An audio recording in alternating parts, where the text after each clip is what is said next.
Hi friends, எல்லாருக்கும் வணக்கம். எல்லோரும் எப்படி இருக்கீங்க? நல்லா இருக்கீங்களா? இன்றைக்கி நம்ம அடுத்த பாட்டு தான் பார்க்க போகிறோம் ஃப்ரெண்ட்ஸ். அதுக்கு முன்னாடி நீங்கள் செய்ய வேண்டிய விஷயம் என்ன அப்படின்னு கேட்டிங்கன்னா, மறக்காமல் நம்ம சேனலை சப்ஸ்கிரைப் பண்ணிக்கோங்க.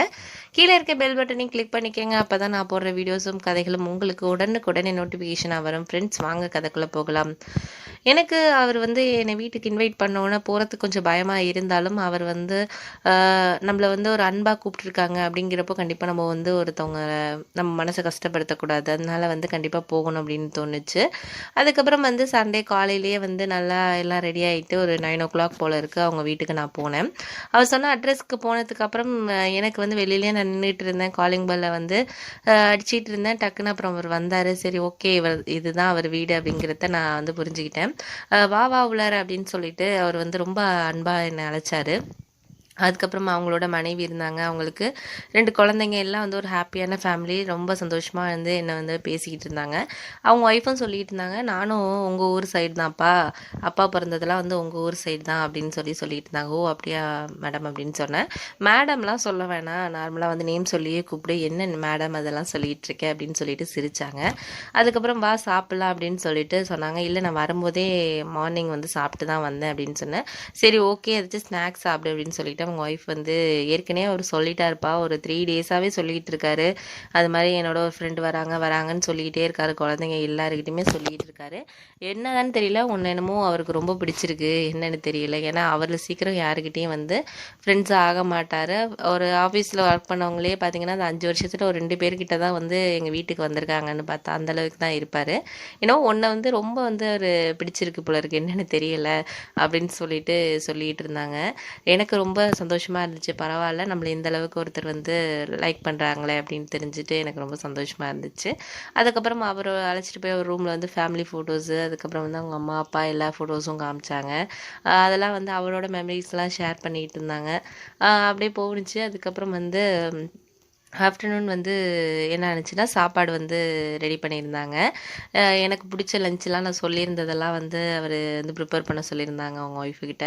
எனக்கு ரொம்ப சர்ப்ரைஸாக இருந்துச்சு. ஏன் சார் இதெல்லாம் அப்படின்னா, சார்னு கூப்பிடாதுன்னு சொல்லியிருக்கேன்ல உன்னுக்கிட்ட, எல்லாம் நம்ம வீடு மாதிரி நீ சாப்பிடு அப்படின்னு சொல்லிட்டு சாப்பிட வச்சார். அதுக்கப்புறம் சாப்பிட்டுட்டு இருந்தேன். அந்த டைமுக்கு அவருக்கு ஒரு ஃபோன் வந்துச்சு. என்னென்னா, அவங்க ரிலேட்டிவ் யாரோ ஒருத்தவங்க ஃபோன் பண்ணியிருந்தாங்க. ஃபோன் பண்ணி அவர் பேசுகிறதுக்காக போயிட்டார். போனதுக்கப்புறம் அவங்க வீட்டில் ஒரு ஃபோட்டோ இருந்துச்சு. இவரோட அவங்க சிஸ்டர் ஃபோட்டோவை நான் பார்த்துட்டு அவங்க ஒய்ஃப் கிட்ட கேட்டேன், இவங்களுக்கு என்ன மேரேஜ் ஆகிட்டா, எங்கே இருக்காங்க, ரொம்ப நிறைய ஃபோட்டோஸ்லாம் இருக்காங்க, ரொம்ப சிஸ்டர் மேலே ரொம்ப லவ் போல் இருக்குது இவங்களுக்கு அப்படின்னு சொல்லிட்டு நான் கிண்டல் பண்ணேன்.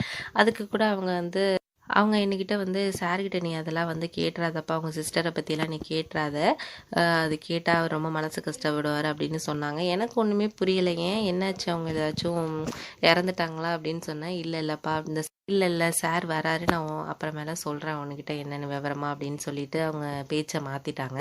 சரி அப்படின்னு சொல்லிட்டு நம்மளும் அதெல்லாம் கேட்கக்கூடாது, ஏன்னா அவங்க கேட்கக்கூடாதுங்கிறாங்கன்னா நம்ம அதெல்லாம் சார்கிட்ட கேட்கக்கூடாதுன்ட்டு நான் நார்மலாக இருந்தேன். அதுக்கப்புறம் ஈவினிங் பிள்ளைங்களை டியூஷன் அழைச்சிட்டு போகிறது அவரோட வேலை எப்போதுமே. அதனால இன்றைக்கி லீவுங்கிறதுனால ஈவினிங் தான் 3 மணிக்கே வர சொல்லியிருக்காங்க. அவர் அழைச்சிட்டு போயிட்டு விட்டுட்டு வருவார்ப்பா, ஒரு 15 மினிட்ஸ் ஆகும், நான் அப்போ உன்கிட்ட சொல்கிறேன் அப்படின்னு என்கிட்ட சொல்லிக்கிட்டு இருந்தாங்க. சரி அப்படின்னு சொல்லிட்டு நான் போயிட்டு விட்டுட்டு வந்துடுறேன், அதுக்கப்புறம் நம்ம பேசிக்கிட்டு இருப்போம் அப்படின்னு சொல்லிட்டு அவர் போனார். அதுக்கப்புறம் தான் அவங்க ஒய்ஃப் என்கிட்ட ஒரு விஷயத்த சொன்னாங்க. அவங்க தங்கச்சிக்கு ஒன்றும் ஆகலைப்பா, அவங்க எங்கள் வீட்டோட தான் இருக்கிறாங்க, மாடியில் தான் ஒரு ரூம் இருக்குது, அதில் தான் இருக்கிறாங்க. இப்போதைக்கு வேலைக்கு போயிருக்கிறா, அவள் ஒரு கம்பெனியில் வேலை பார்த்துக்கிட்டு இருக்கா, போயிருக்கா.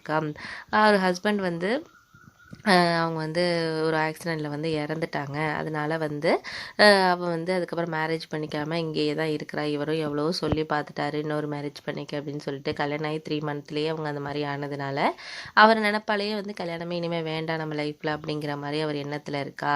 அதனால இவர் எவ்வளோ ஃபோர்ஸ் பண்ணி எல்லாமே, இப்போ இவளுக்கு நல்ல வேலை எல்லாமே இருக்குது, வசதிக்கெல்லாம் குறைச்ச கிடையாது கண்டிப்பாக, அந்த மாதிரி ஒரு நல்ல ஃபேமிலி தான், வேறு ஏதாச்சும் ஒரு இடம் பார்த்து கல்யாணம் பண்ணி கொடுக்கலான்னா எதுக்குமே எதுக்குமே வந்து ஏற்றுக்க மாட்டேங்கிறா, வேணாம் அப்படின்னு சொல்லிட்டு இருக்கிறதுனால வர்றவங்கலாம் ரிலேட்டிவ்ஸ்லாம் இவர்கிட்ட வந்து அந்த விஷயத்தையும் வந்து சொல்கிறாங்க, என் தங்கச்சி கல்யாணம் பண்ண வேண்டியதுன்னு பண்ண வேண்டியதுன்னு அப்படின்னு சொல்கிறாங்க.